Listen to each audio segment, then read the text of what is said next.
Baik, Assalamualaikum warahmatullahi wabarakatuh. Selamat malam kawan-kawan semua yang kita hormati semua, Pak Haryono, senior kita, Pak Indoyono, Pak Suyanto, Pak Oki, Pak Iding, Pak Kocok, Pak Wimpi, Pak Fari, Pak Noval, Bu Nadira, Bu Unci, Pak Bambang Setiadi, dan kita sambil nunggu yang lain. Malam ini kita akan berdiskusi banyak tentang SDM, industri, dan teknologi. Pengantar diskusinya nanti diberikan oleh Pak Haryono. Saya baru baca-baca itu di buku itu, ternyata Pak Haryono ini ya salah satu orang rekan Pak Habibie yang menurut saya dari sisi akademis itu luar biasa. Rupanya beliau itu lulus ITB usia 21 tahun. Saya bayangkan zaman segitu lulus ITB 21 tahun dan kemudian lulus PhD umur 28 tahun. Sekarang mungkin ada beberapa orang yang bisa begitu, tetapi waktu seusia beliau itu tahun sekian kan agak-agak jarang lah gitu. Pak Haryono, kita persilahkan Pak Haryono untuk menyampaikan. Nanti kalau saya diminta bantu share screen, saya akan share screen. Silakan, Pak. Baik, terima kasih. Assalamualaikum warahmatullahi wabarakatuh. Waalaikumsalam. Salam sejahtera bagi kita semua. Om Swastiastu. Salam kebajikan, Namo Buddhaya. Pertama kali tentunya saya berterima kasih sekali kepada Pak Wendy Hari Tenang yang prakarsanya dengan Impact Voice ini menurut saya sangat luar biasa. Karena memang mencerahkan, membantu komunikasi dan silaturahmi yang sangat penting setiap saat. Walaupun pada saat sekarang ini saya sangat-sangat menghargai, menikmati. Lalu mencerdaskan dan merupakan pembelajaran dari falsafah lifelong education ya. Dan saya di sini boleh saya katakan berfungsi sebagai salah satu eksponen moral dalam atau tata nilai individu selalu warga negara NKRI yang ingin sekedar menyumbangkan semangat dan pemikiran untuk kita semua dalam membangun NKRI untuk kesejahteraan dan kehidupan kita semua. Itu saya kira sesuatu yang mungkin agak klise. Saya mulai saja lagi dengan judul yang saya berikan di sini, yaitu Sumber Daya Manusia, Teknologi, dan Industri. Mohon di-share, Pak Wendy. Ya. Jadi dengan pengalaman yang peroleh terus terang sangat berharga, mulai bergabung dengan Pak Habibie, malah yaitu dalam membangun sumber daya manusia, teknologi, dan industri. Walaupun industri itu saya tidak berkecimpung lagi sekarang, tapi pernah pada masa lalu ya di dalam sistem yang dikembangkan oleh Pak Habibie. Boleh yang selanjutnya Pak Wendy, oke. Jadi intinya adalah yang saya pelajari, membangun kemampuan sumber daya manusia dalam ilmu pengetahuan, teknologi, dan industri secara holistik. Nah, apa itu secara holistik? Yaitu membangun kemampuan sumber daya manusia dalam ilmu pengetahuan, teknologi, dan industri. Mungkin ada yang saya lupakan di antaranya, tapi berikut infrastruktur dan perangkat lunak dan perangkat kerasnya. Pendidikan pun harus demikian, tidak ada pendidikan per se yang harus dibangun, tapi juga termasuk infrastruktur, perangkat lunak, dan perangkat kerasnya. Ini juga suatu poin lain yang ingin saya tekankan. Dan di sini akan saya uraikan adalah pengamatan, pemikiran, dan saran tindak. Yang selanjutnya Pak Wendy. Nah, jadi pertama kali mungkin kita ingin melihat ini terjemahannya ternyata memang bidang KBBI, lanskap pendidikan, kualitas kuantitas SDM Indonesia. Lalu pendidikan secara holistik, masalah dan pendekatan. Mungkin yang kedua itu tidak terlalu ditekankan di sini. Tapi yang A itu yang ingin ditunjukkan. Silahkan Pak Wendy. Jadi inilah sedikit gambaran suatu snapshot atau landscape dari rasio penduduk Indonesia usia 15 tahun ke atas menurut pendidikan. Jadi kalau kita lihat, mungkin tidak saya baca keseluruhannya, tapi ini tadi Pak,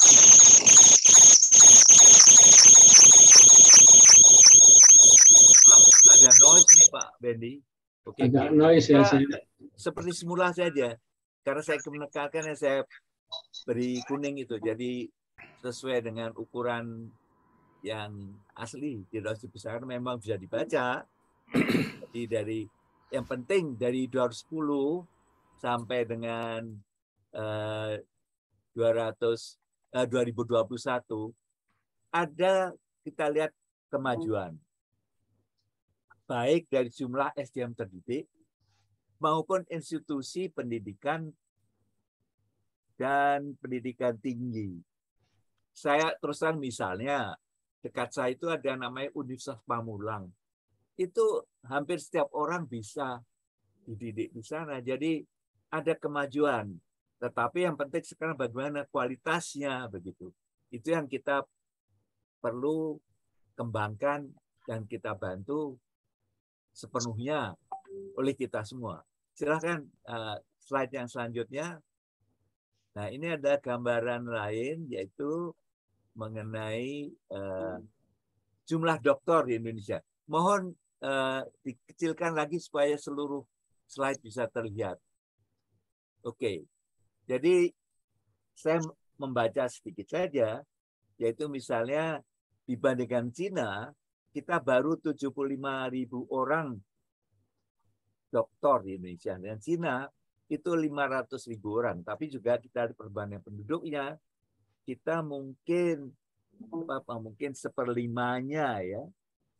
Tapi ya ini hampir mendekati, kita masih kurang dari seperlimanya. Jadi tidak sebanding dengan jumlah penduduknya. Lalu yang saya kuningnya ini, jumlah S2, S3 ternyata hanya 8,3% dari jumlah penduduk.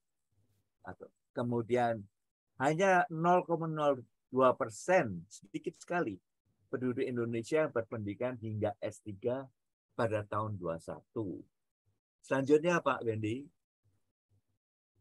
Nah, ini adalah gambaran lain yang saya tampilkan untuk dapat dipelajari lebih lanjut. Kan mungkin ini akan saya share juga kepada Ibu atau siapa yang memintanya. Selanjutnya Pak Wendy. Nah, ini juga sekali lagi ada beberapa gambaran. Tapi yang penting adalah yang saya beri link segi 4 yang dibulatkan pada pinggirnya itu.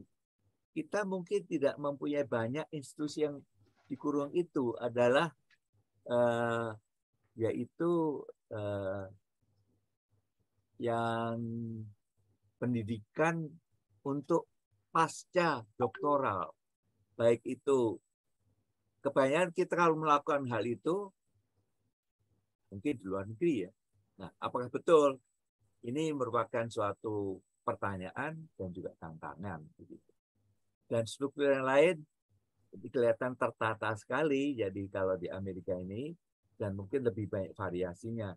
Dan saya ingat juga dengan apa yang pernah dilakukan oleh Prof. Diman Jonegoro yang link and match itu, bahwa yang kurang di Indonesia, saya kira sampai sekarang pun, yaitu yang pendidikan menengah. Nanti mungkin saya perlihatkan pada slide selanjutnya untuk melihat bagaimana landscape-nya di dalam demografi 3 negara atau negara-negara lain, yaitu Indonesia, Jepang, Cina, Amerika, begitu ya. Jadi yang agak kurang dan mungkin kurang difahami ya, bukan hanya dihargai, yaitu kelas menengah. Karena ya Pak Indrianus seringkali mengatakan piramid dalam profil namanya profesi itu mulai dari tukang sapu sampai mungkin kalau dalam istilah itu S12 ya. Kalau S3 itu doktor, S12 itu apalagi itu di dalam profesi di perusahaan yang memang sebagai ujung tombak teknologi maju. Mohon slide selanjutnya.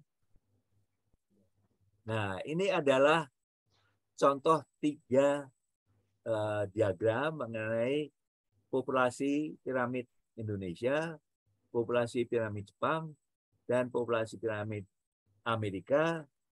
Kalau ini ada tahunnya 2012, ini masih 1990, maaf tidak satu tahunnya sama, yang di sini 1980 sampai 2008, 59. Dan apakah yang saya beri segitiga merah, segi 4 merah yang dibulatkan itu merupakan angkatan kerja. Jadi ini adalah juga karena saya tidak memperoleh informasi itu, jadi yang saya kurung dengan segi 4 ini adalah hanya dugaan begitu.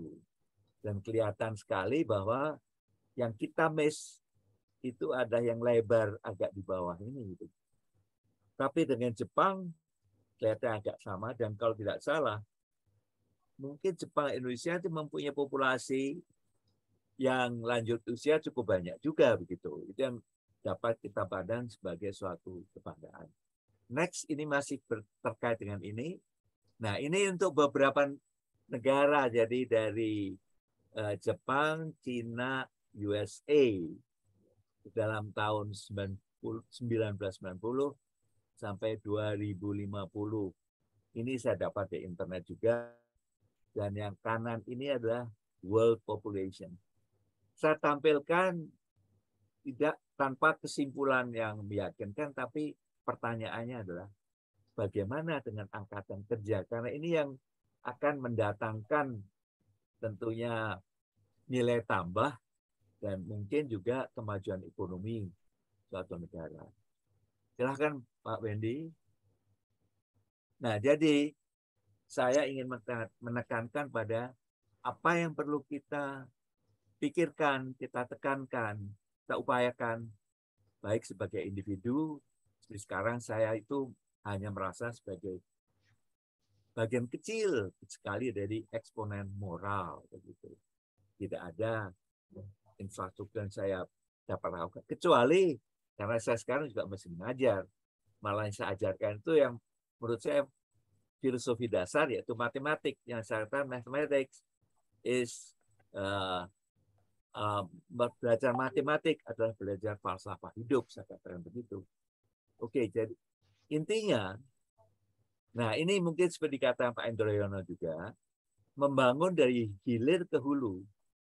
Implementasi yang saya nilai realistik dari kemampuan dasar manusia dalam mengembangkan kemampuan berkarya dan meningkatkan sejahteraannya.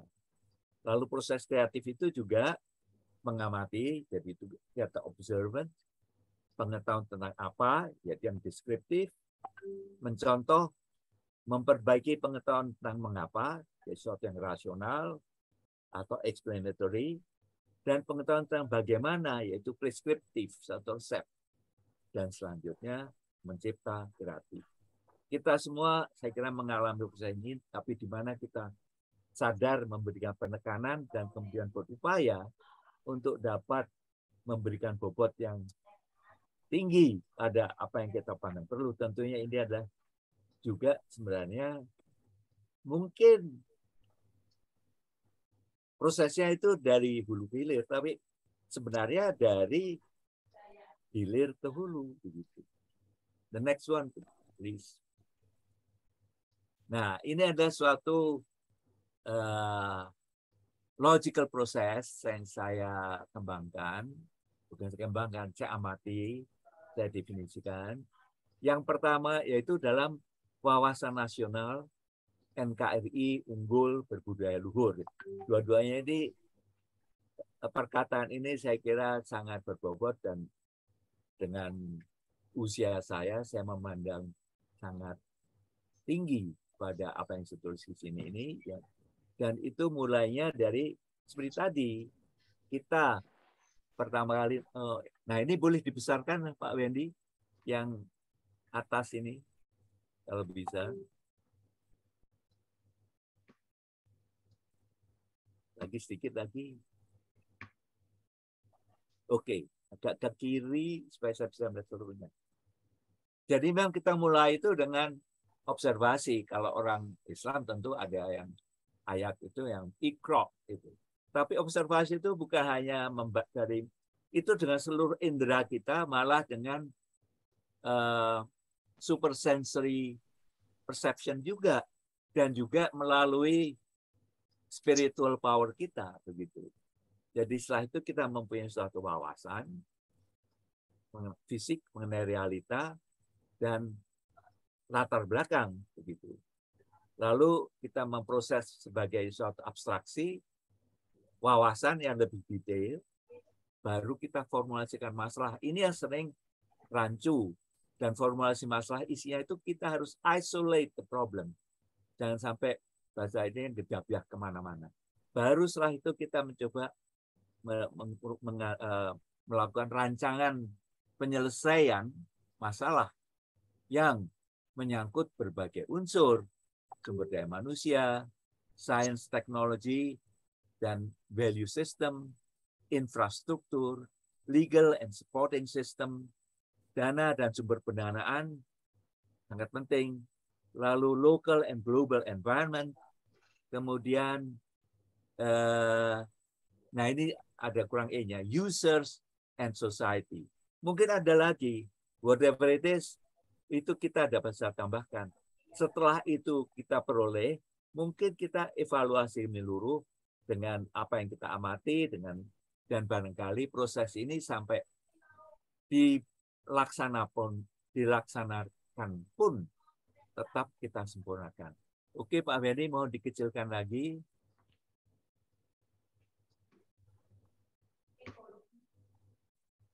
Jadi sasarannya kemana? Itu ada di bawahnya, mohon bisa dilihat.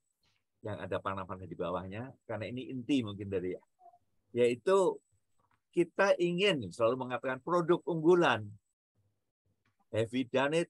Apa kita sudah banyak memproduksi itu? Itu juga lalu masyarakat industri dan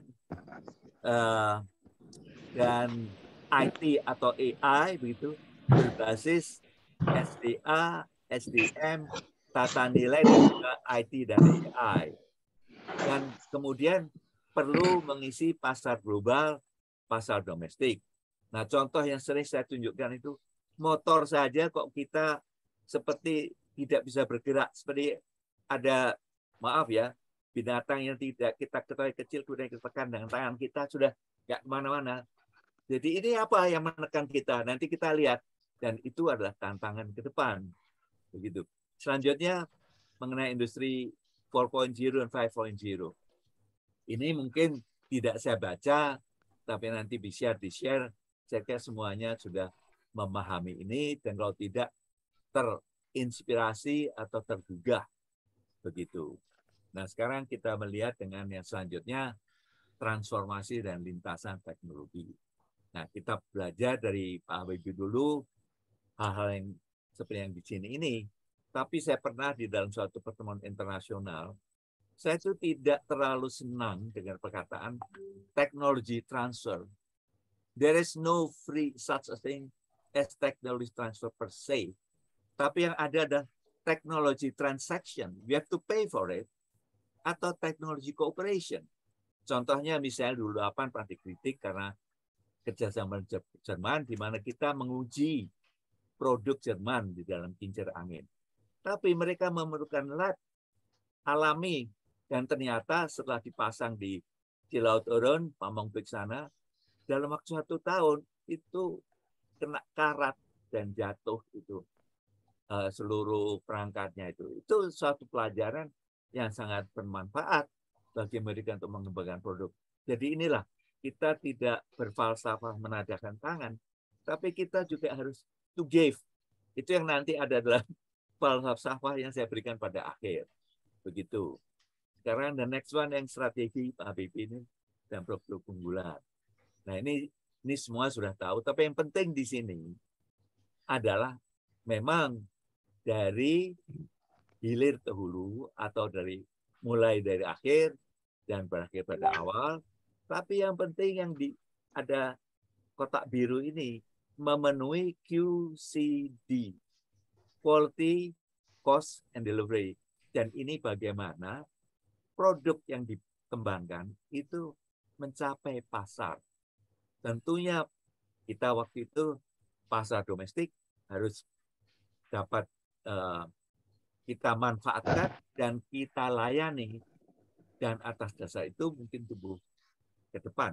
Misalnya yang sering kurang dapat perhatian yang sudah ditekankan oleh Pak Anton juga waktu itu, CN235. Itu penghargaan di dalam negeri itu sangat kurang.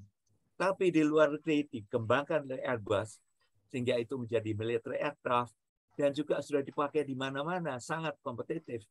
Nah, kita bagaimana? Tentunya tidak bisa berpangku tangan, harus proaktif, harus memanfaatkan peluang-peluang ini, begitu. Itu pendapat saya.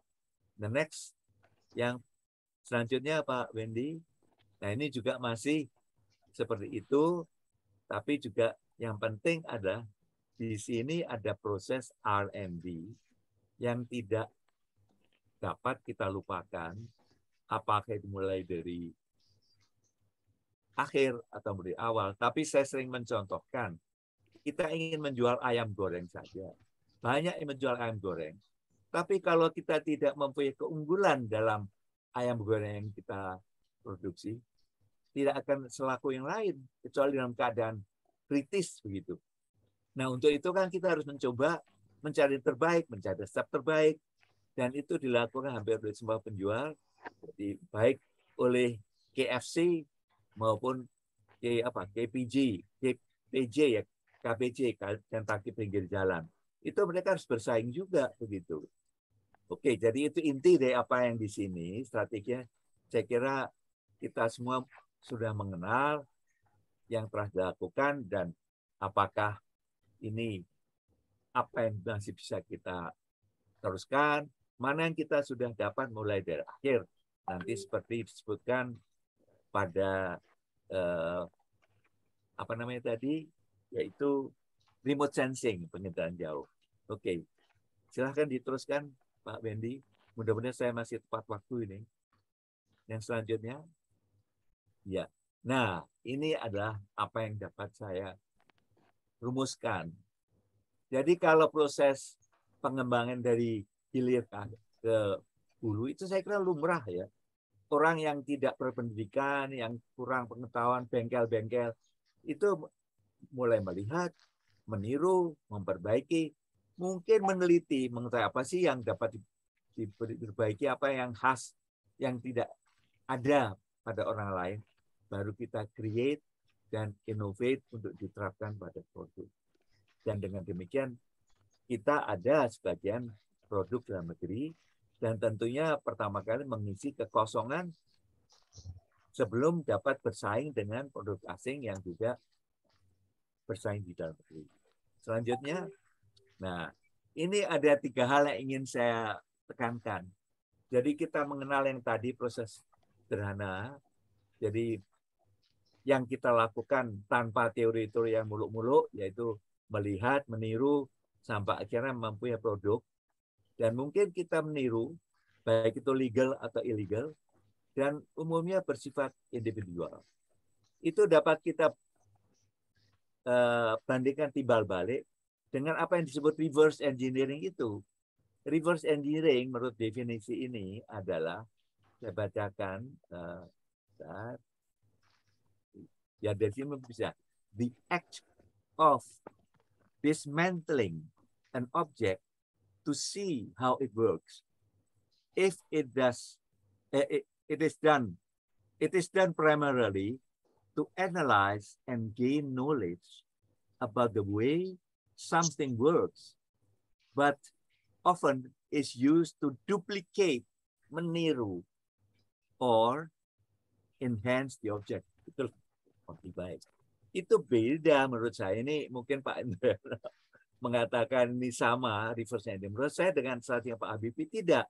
Karena itu ada tanda nih, karena ada QCD, itu holistik, suatu strategi nasional yang legal, dengan melalui licensing, ada transaksi, kemudian lebih terstruktur dalam strategi, tenggang waktu, dan infrastruktur. Baik, dan ini menurut saya we can do it anytime, whenever we like to, ya, to compete, dan juga compete dengan produk, tapi with time.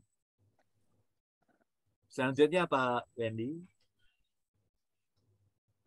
Nah, ini adalah apa yang sekarang kita bisa melihat, ya. Jadi kalau pendidikan holistik itu perlu dilakukan. Holistik itu bukan pendidikan per se, tapi juga infrastrukturnya. Kemudian juga bagaimana itu dibangun. Kemudian juga prasarana legal, prasarana software-nya, dan sebagainya. Malah mungkin seperti yang dikatakan oleh Pak Hamam itu juga IT, AI itu perlu dikembangkan untuk menunjang. Dan kenyataannya demikian juga. Karena di SD pun mereka sudah harus menggunakan itu. Jadi malah kadang-kadang mereka, kita tidak segaptek yang lebih muda, mungkin yang masih muda belia begitu. Jadi ini sebenarnya adalah yang perlu kita kembangkan, yang tentunya tidak saya perinci lebih lanjut, tapi pernah saya membuat suatu makalah tahun 2000-an begitu mengenai hal ini. Kemudian kita juga dipacu oleh namanya research push. Apa yang kita mampu kita kembangkan, terus kita coba tawarkan ke pasar dan market pool begitu. Dan tentunya itu memerlukan apa yang kita sering dengar, SDM unggul. Tentunya unggul ini bukan hanya secara fisik, spiritual dan mental, tapi menyeluruh, ya, holistik kembali. Dan ini adalah inti yang perlu kita lakukan, yang perlu kita kenali, dan akhirnya terjadi produk unggulan yang harus bersaing secara kompetitif di pasar global, domestik maupun global. Ini yang harus kita rebut, pasar domestik ini. Seperti tadi motor itu nanti akan berbicara lagi di bawah ini. Dan kita lihat sekarang selanjutnya Pak Wendy. Pak Haryono, maaf, 5 menit lagi barangkali. Oke. Jadi sekarang mungkin ini harus cepat. Jadi ini infrastruktur sudah kita kenali semua. Dan sekarang selanjutnya, slide selanjutnya, yang ya sekarang ini ada brand. Yang saya tampilkan di sini sudah diketahui semua karena ini dari SK Presiden, ya. Tapi yang cuplikan. Jadi dan tujuannya untuk perkuat ekosistem riset dan inovasi nasional. Jadi ini yang saya kira kita semua perlu dapat mendukung. Selanjutnya tantangannya apa? Nah, ini sebenarnya yaitu terhadap SDM tadi, mengasuh, mengasihi. Diversifikasi, bukan monoculture. Kreativitas dan produktivitas SDM nasional. Kebebasan berpikir dan berekspresi. Itu seperti Mas Menteri itu merdeka berpikir dan berekspresi.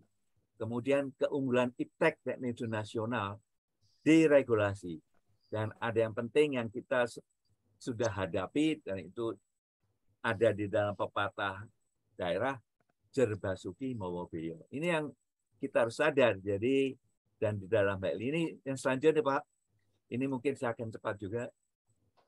Jadi tujuan dan paradigma ke depan adalah membangun kemampuan sumber daya manusia dalam ilmu pengetahuan, teknologi, tata nilai, itu tidak boleh dilupakan, dan yang dikatakan Pak Hamam itu IT dan AI, dan industri secara holistik, menyeluruh. Seterusnya, nah ini perkembangan tantangan, mungkin cepat juga karena ini ada snapshot, kilas balik sejarah. Kita dulu dikenal dengan jung yang lebih besar dari kapal-kapal yang dari barat. Tapi kemudian kenapa mati? Itu karena unsur dalam negeri juga. Ada 2 sultan di Jawa yang kemudian membuat ini dibunuh. Dan yang ketiga karena VOC. Selanjutnya yang telah kita capai dan tentunya harus kita pacu. Ini contoh-contoh. Dengan upaya-upaya seperti tadi juga mulai dari hilir dan akhirnya ke hulu. Saya ingat waktu berkunjung ke Australia, di Adelaide itu mereka ingin kerjasama dengan PAL waktu itu. Itu tahun berapa ya? Pada waktu kita hubungannya masih terlalu baik dengan Australia. Selanjutnya, ini mengenai pesawat terbang. Dari layang-layang sampai kita sudah mempunyai yang 3 yang kita kenal semua. Dan ini perlu dikembangkan karena kita sudah mempunyai modal SDM, iptek dan sebagainya yang jangan sampai seperti sejarah kita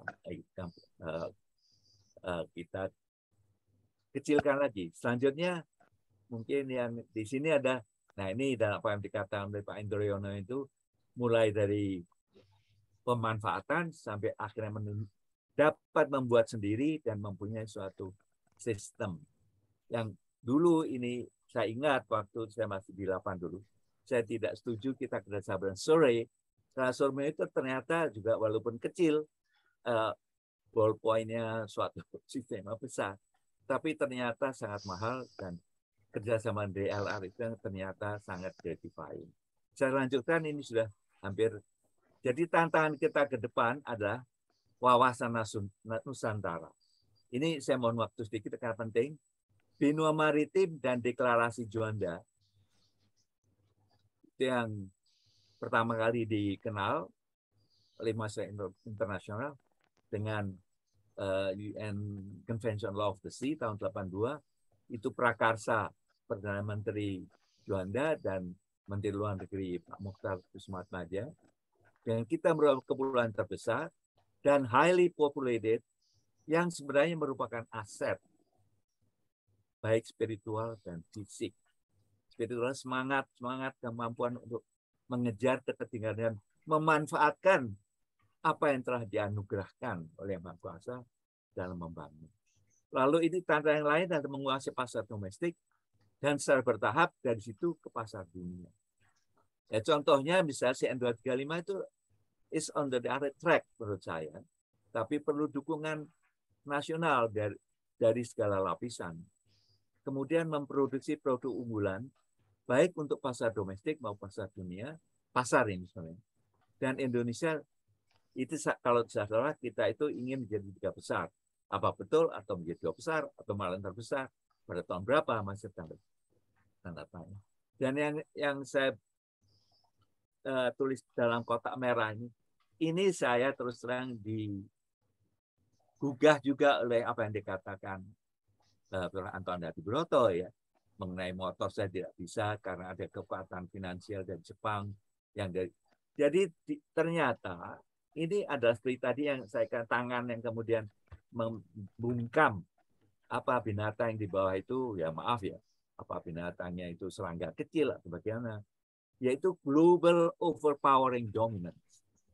Dan kita harus betul-betul siap memikirkan mengenai ini, dan bukan mikir mulai dari konsep, saya memahami, sampai strategi secara nasional, dan tidak perlu dari atas saja, tapi kita ini kan harus ada, karena negara itu, pemerintahan itu mempunyai suatu kontrak dengan para pemilihnya begitu.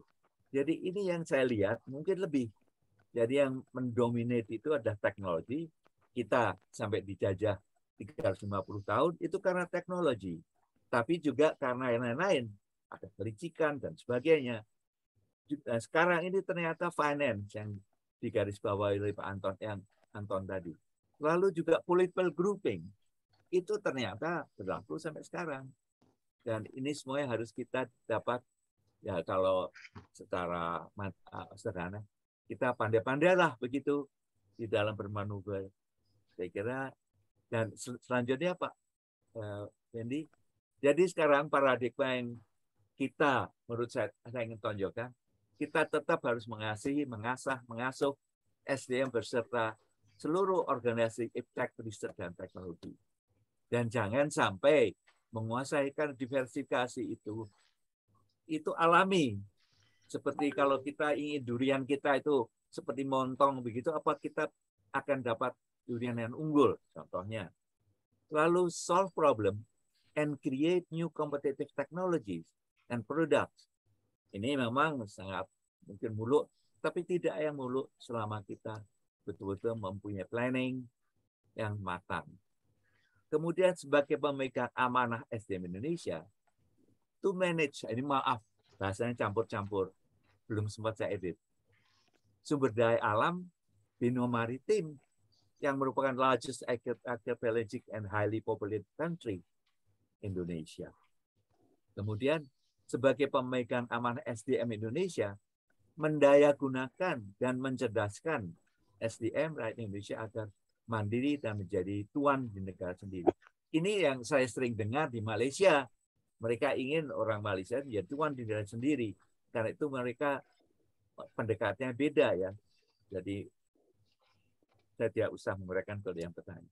Jadi secara menyeluruh, berbudaya luhur, serta memahami, menghayati, dan mengamalkan amanat Pancasila dengan rahmat Tuhan Yang Maha Esa dari kami dan bagi Indonesia.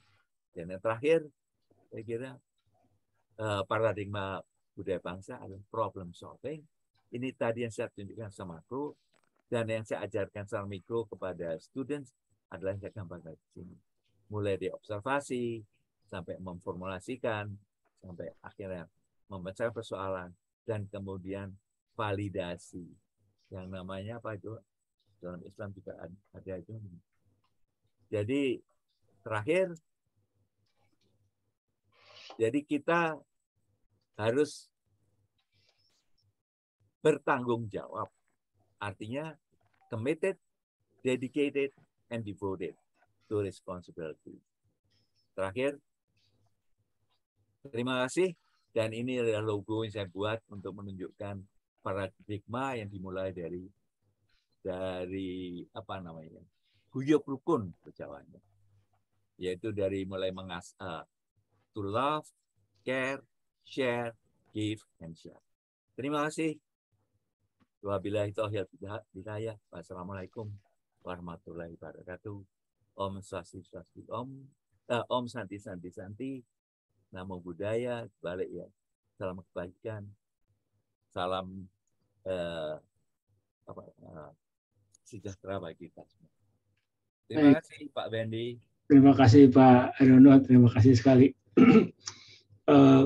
Ya, kita mulai tanya jawab. Tadi ada Bapak ya aja, saya nyatat dari kata kunci Bapak aja tadi. Kayak SDM pendidikan dikaitkan dengan piramida tenaga kerja, kemudian ada bukan teknologi transport tapi teknologi transaction. Saya baru itu senang juga dengan istilah itu. Terus Bapak bilang penyiapan industri QCD ya, dari dulu kita udah ngomong nih soal quality, cost, and delivery. Dan Bapak underline untuk itu kita harus memanfaatkan pasar domestik. Jadi bahkan Bapak bilang pasar domestik harus kita rebut. Tapi memang kan semua itu perlu konsistensi Pak ya, komit, kita harus berkelanjutan gitu. Saya nggak tahu seberapa optimis itu Bapak tuh. Bapak sudah berembark dari ya pure scientist akademis gitu, bilang naik ke birokrat, sekarang makomnya udah lebih kepada filosofis tinggi gitu tuh. Silakan kawan-kawan kalau ada yang ingin menanggapi atau menambahkan dengan Pak Haryono di sini.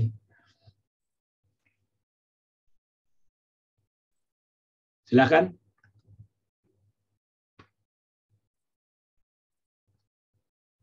Pak Koco, Pak Indroyono, siapa? Siapa? Yang kritiknya dari Pak Indroyono.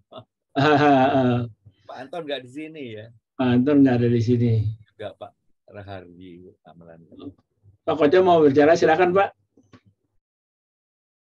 Tapi di unmute dulu. Oke. Ada Pak Andi. Selamat malam Pak Aryono, bagus banget presentasinya. Saya bisa dengerin tadi walaupun agak terpecah konsentrasi mata karena sebelah kanan lihat bola yang menderita banget di Makoto. Luar biasa. Yang tadi yang waktu Bapak bilang soal sumber daya manusia, sebetulnya dari pengalaman Bapak sendiri selama di BPPT, saya nggak ingin lihat yang lain. Seperti apa sih Pak SDM di BPPT itu, khususnya di Deputi Bapak? Jadi saya lihat ada itu yang udah lama menghilang tuh Herman, tumben muncul malam-malam gini. Mana Pak? Saya ingin tahu penilaian Bapak terhadap teman-teman Bapak sendiri yang ada di Bangtek, Pak. Boleh saya jawab ya?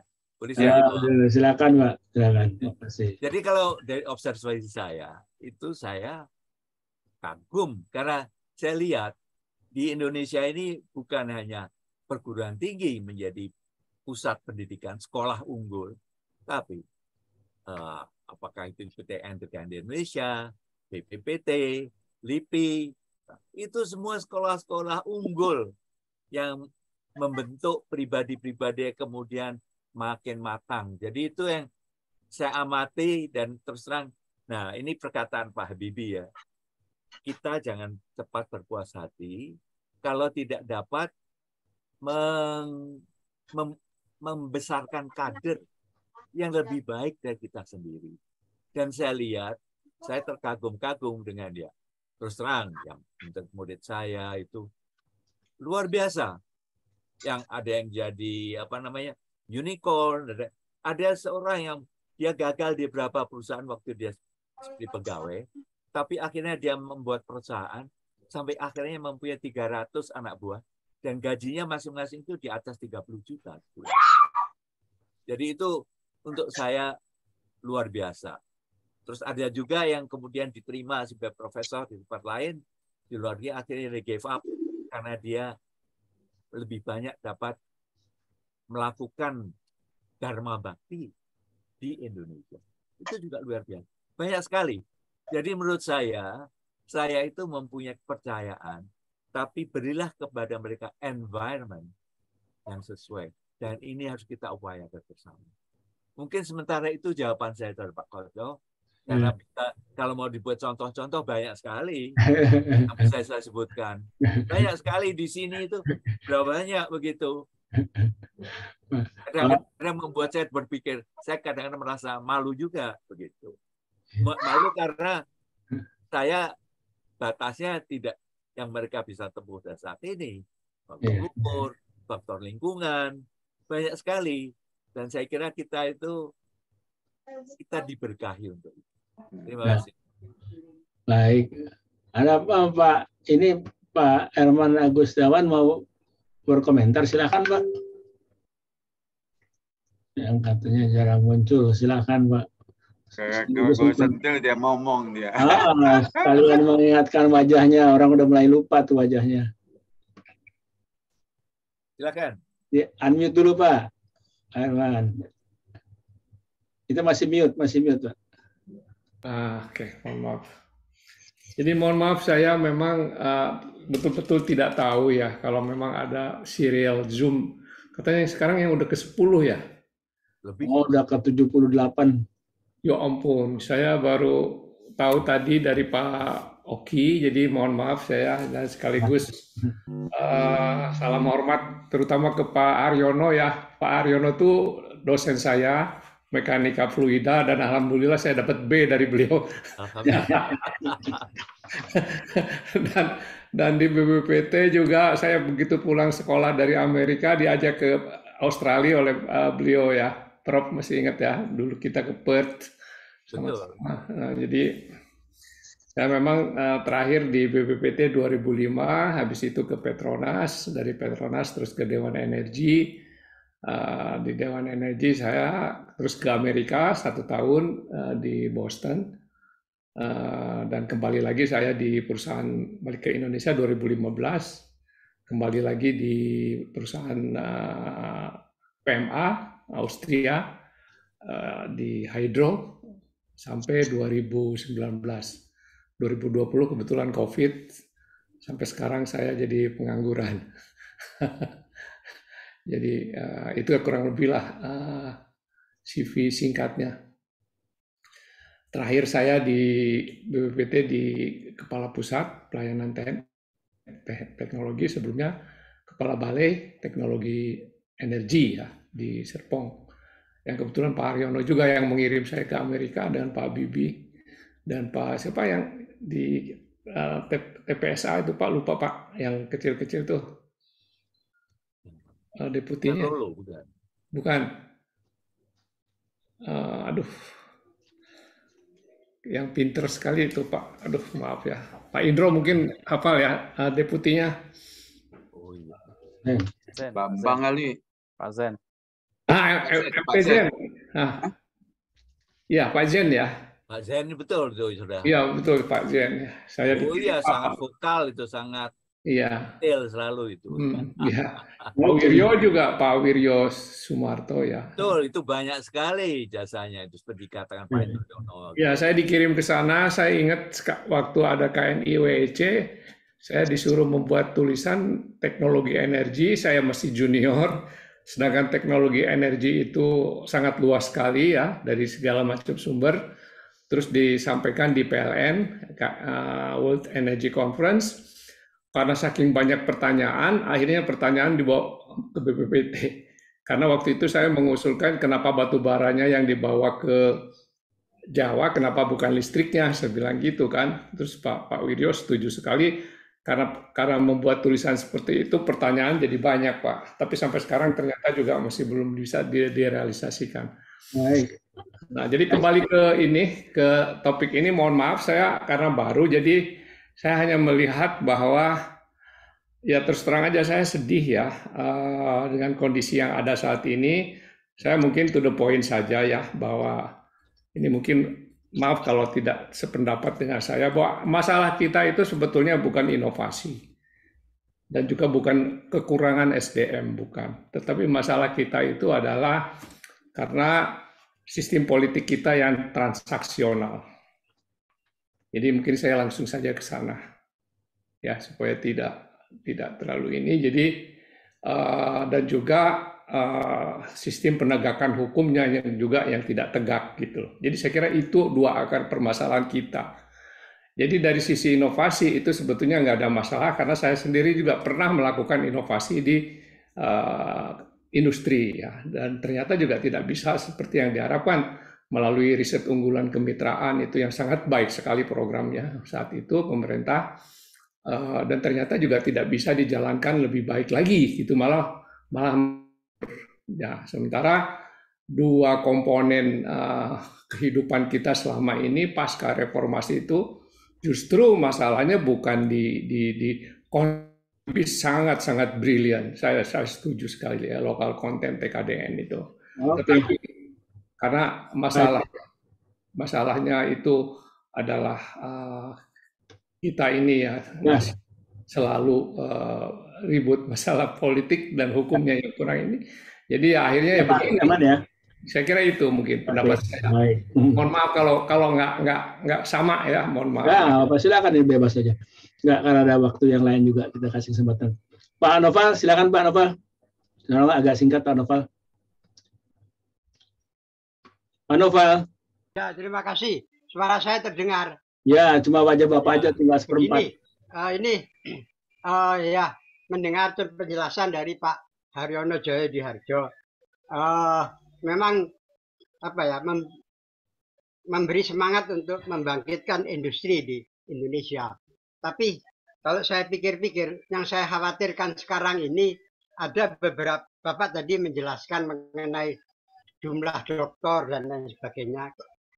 Di Surabaya, di ITS, khususnya yang di teknik perkapalan atau teknologi kelautan, itu sudah cukup banyak dokter, baik itu dalam sistem mesin kapalnya sendiri, dan lain sebagainya. Tapi yang belum berkembang di Indonesia ini, dan saya tidak tahu apakah bisa berkembang atau tidak, adalah industri mesinnya. Industri mesin untuk kapal, diesel yang cukup membutuhkan paling tidak satu kapal 2 untuk diesel penggerak propeller, diesel untuk pembangkit listrik itu paling tidak 2 untuk penggerak listrik, pembangkit listrik utama, dan 1 untuk pembangkit listrik di pelabuhan. Nah, tapi apakah mungkin ada pabrik mesin di Indonesia? Sehingga saya khawatir nantinya apakah itu juga mereka yang studi di bidang teknik perkapalan, teknik mesin, bidang-bidang teknologi industri yang belum berkembang di Indonesia, saya khawatir nanti mereka menjadi seperti di Menara Gading. Jadi dokter kita banyak, apakah itu di Surabaya, atau mungkin di Gajah Mada, atau mungkin di ITB, atau mungkin di UI, tapi industrinya tidak berkembang. Dan kelihatannya untuk industri mesin diesel penggerak propeller sulit untuk ada di Indonesia, sehingga kita harus selalu tergantung dari luar negeri, sehingga kemandirian 100% dalam bidang alutsista itu sulit dicapai, kecuali mungkin kalau kita bisa membuat perjanjian yang pasti dengan industri mesin di Jepang atau di Tiongkok. Mungkin hanya itu, Pak. Terima kasih. Oke, makasih Pak Nova. Saya jawab ya. Silakan Pak. Oke, saya punya 2 komentar. Pertama kali yang dari Pak Herman Agus kawan tadi. Itu mungkin saya bisa mengatakan Pak Koco ini kan salah satu contoh yang tadi saya sebutkan itu. Bahwa SDM kita itu kita perlu meragukan dan makin lama kesempatan makin baik dan bisa makin berkembang. Jadi itu yang perlu kita dukung, kita syukuri, dan yang penting kita kembangkan. Itu komentar sangat singkat, tapi sebenarnya yang perlu kita pahami bahwa kita perlu bersyukur, malah mencoba menumbuhkan lebih baik lagi. Do our best in whatever situation we have. Yang mengenai Pak Noval tadi, saya pertama kali bahwa kebanyakan dokter itu tidak akan pernah, menurut saya. Kebanyakan dokter ya makin lama manusia itu makin cerdas, dan mungkin kalau segitiga tadi bisa lebih ramping begitu, mungkin artinya kepalanya di atas tidak tumpul, tapi tidak runcing tapi tumpul. Barangkali itu yang lebih ideal. Saya tidak tahu, saya ingin tanya Pak Indroyono dalam hal ini juga. Tapi saya sangat cukup heran bahwa ada masalah mengenai mesin, apalagi di Surabaya. Tahu saya dari dulu Surabaya terkenal itu adalah dengan BBI-nya, Buma Wisma Indra. Ya, dari barat. Lalu kemudian yang oleh Pak Habibie ingin dipacu dengan mengincorporate di dalam apa yang disebut BPIS itu, dan bisa maju karena punya suatu wawasan dari observasi, dari kebutuhan pasar, dan planning, kemudian dilaksanakan dengan suatu strategi tertentu. Jadi dalam hal ini, apakah itu yang missing? Jadi saya sendiri tidak mengerti, karena ya terus terang saya out of touch kalau itu. Tapi menurut saya, ya mungkinlah Pak Noval jadi pencetusnya. Do something. Itu. Lalu juga yang dari tadi ada saya ingin memberi komentar Pak Herman tadi juga begitu. Saya setuju sekali bahwa saya sering bertanya, apakah sistem politik di Indonesia itu appropriate? Karena kita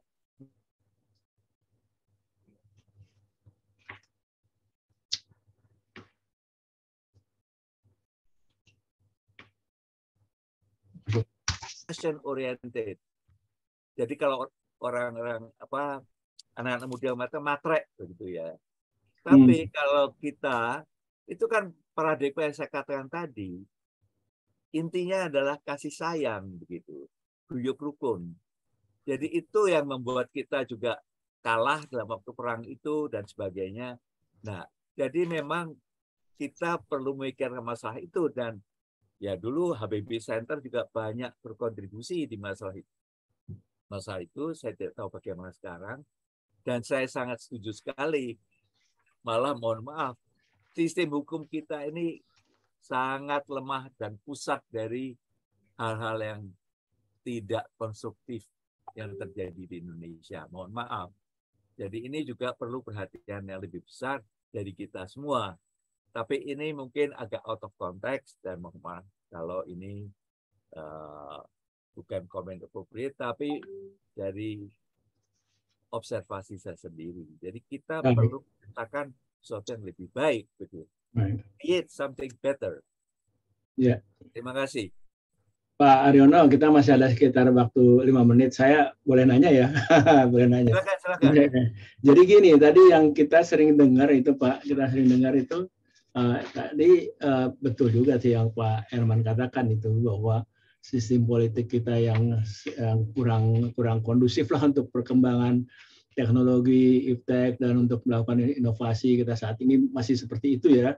Dalam konteks itu saya akan nanya ke Pak Haryono, seberapa optimis tuh yang kita untuk mencapai Indonesia Emas 2045 satu. Terus kedua, yang kita inginkan kebanyakan kita ngasih hanya planning, Planning kita juga sebentar ya. Sebentar ya, sama sih. Dan planning kita itu lebih ini apa mengenang Pak Habib tiap minggu sore. Mas belum kebagian presentasi. Siapa sih? Syahrial Anas bocor tuh. Di mute aja, di mute. Ya kalau saya mute, tapi saya mute semua. Nih harus mute satu-satu. Aduh, oke. Nah, terus Pak, dalam konteks itu Pak ya, dalam konteks itu gini, seberapa saya pernah tanya Pak Aryono, seberapa optimis kita mencapai Indonesia Emas 2045 satu. Terus kemudian kita sering dengar bahwa kita punya planning RJPP dan lain-lain lah gitu. Tapi ada orang pintar yang bilang planning kita apalagi lebih banyak pada list of wishes Pak ya, wish list lah gitu. Kita belum pernah planning terus kembali lompat kepada strategik untuk mencapainya gimana sih? Nah strateginya itu yang kita secara nasional belum mendefine-nya itu Pak. Nah kalau kita masih muter di sekitar situ, Indonesia 2045 itu sekedar keinginan atau gimana Pak? Bapak yang makomnya udah lebih tinggi daripada kita nih kira-kira. Baik, boleh saya jawab Pak Wendy? Ya Pak, bangga Pak. Saya jadi ingat yang pernah dikatakan oleh Pak Habibie itu. Jawabannya itu adalah Yain, ya dan nein dari bahasa Jerman. Begitu. Oh, iya. Nah, tapi untuk saya itu mungkin sekarang ini kalau di apa yang saya katakan, kita observasi saja apa yang terjadi di Indonesia. Itu satu. Kedua, kita perlu mempunyai kepercayaan. Itu penting sekali. We have to be trust-based. Dan ini memang kelemahan dari bangsa kita yang katakan bahwa trust-based society itu belum terbentuk. Jadi ini harus kita kembangkan seperti mungkin yang terjadi di negara-negara Nordik ya. Skandinavia itu yang sudah terbentuk namanya trust-based society. Nah, lalu kalau dari segi yang hanya optimis, ya ada optimistik karena kita perlu tetap semangat ya. Yaitu karena kita lihat sejarah. Bung Karno itu bukan main. Saya kira pemimpin langka dalam arti memberikan semangat yang tinggi, berhasil dengan strategi yang sangat baik dikritik, yang dikatakan antara Jepang dan sebagainya begitu. Tapi terlepas dari apa yang baik dan buruk, dia itu telah terjadi suatu produk yang langka, yang saya kira produk unggul di dunia. Saya kira Pancasila dan Undang-Undang Dasar kita itu lebih bagus daripada hasil dari Revolusi Prancis dengan teorias politikanya. Karena dulu ada pernah pemimpin yang saya kenal baik menaikkan apa produk revolusi kemerdekaan kita itu nggak ada. Menurut saya tidak. This is very very excellent. Bukan hanya itu, kita lihat dari ke arah kesenian, misalnya kesenian wayang orang dibandingkan dengan yang aslinya Mahabharata. Banyak perbedaan, banyak juga modifikasi, malah falsafahnya bagus. Misalnya ke Mahabharata itu, misalnya lebih banyak kita itu mengutuk. Tapi kalau dari wayang itu lebih banyak pada bahasa Jawa yang ngunduh woing pakerti. Jadi ada cause and effect. Dan kita lihat sejak tadi, dari mulai Bangkuan untuk sekarang itu, ya naik turun lah. Tetapi kelihatannya kita percaya dan kita berdoa. Saya kira dua itu penting kalau dalam bahasa yang dikenal ora elabora ya. Kita berusaha dan berdoa. Jadi dengan segala kekuatan dapat kita baik fisik maupun spiritual untuk turut membantu agar apa namanya itu kecenderungan itu makin ke atas. Ya, misalnya sekarang saya sedih lihat misalnya 8 itu didirikan lebih dulu dari ISRO India. Tapi ISRO sudah berhasil India mengirim objek angkasa ke Mars di bulan. Kita seperti mata gergaji karena apresiasi bangsa kurang. Tapi apakah membuat kita kemudian putus asa? Saya kira tidak. Kita harus selalu bersemangat dan itu yang perlu kita wariskan sebagai paling tidak masing-masing dari kita itu adalah exponing kekuatan moral. Itu yang ingin saya bagi, saya ingin share.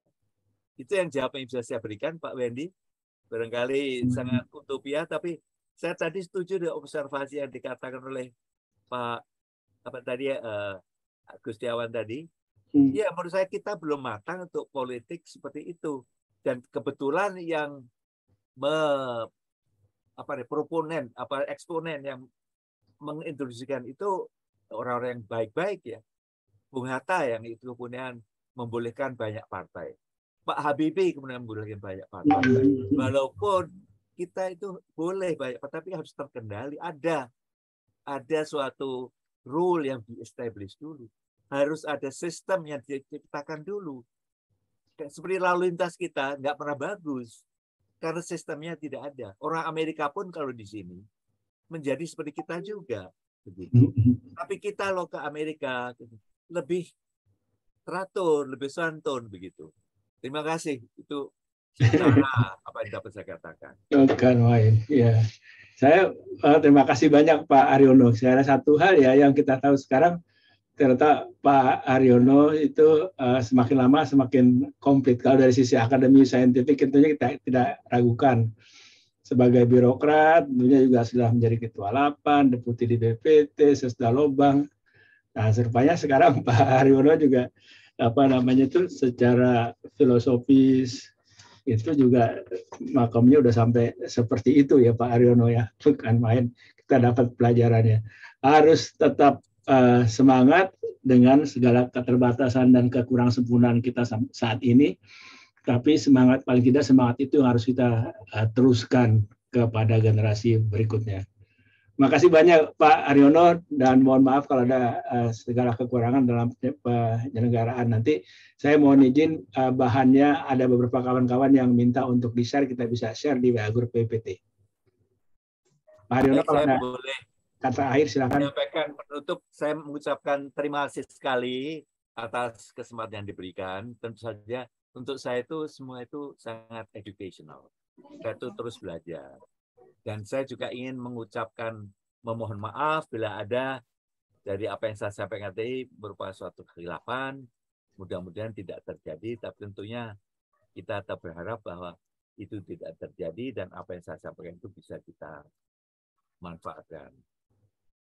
Wabillahi taufiq wal hidayah. Wassalamualaikum warahmatullahi wabarakatuh. Salam sejahtera bagi kita semua. Om Santi Santi Santi Om. Namo Buddhaya.